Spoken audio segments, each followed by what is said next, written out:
in the early UFCs. Okay. So, I recently met Carrie, and she had kind of a life-changing experience as well. You know, if you know anything about her journey with Lyme disease and chronic viral infection, I mean, she really struggled and ended up healing herself.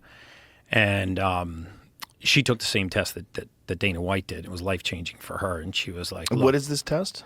It's a genetic test. It looks at genetic methylation pathways. So Methylation pathways? Methylation pathways. What's that word mean? So think about it like this.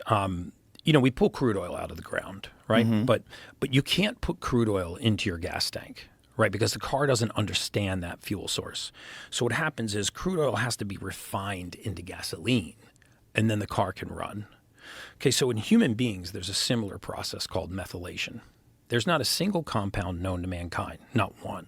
There's no vitamin, no mineral, no amino acid, no nutrient, no protein, no nutrient of any kind that enters the human body and is used in the format that we put it in. Without a single exception, everything we put into our bodies has to be refined into the usable form. If you can't make this conversion, you have a deficiency. It's this deficiency that leads to the most common ailments that we suffer from. So that process is called methylation, and there are several genes that govern it. This is where a lot of the misconception about genetically inherited disease comes from, right? We'll say, well, Joe, your father-in-law has, not your father-in-law, your father on your mom's side had hypertension, your grandfather had hypertension, now you have hypertension.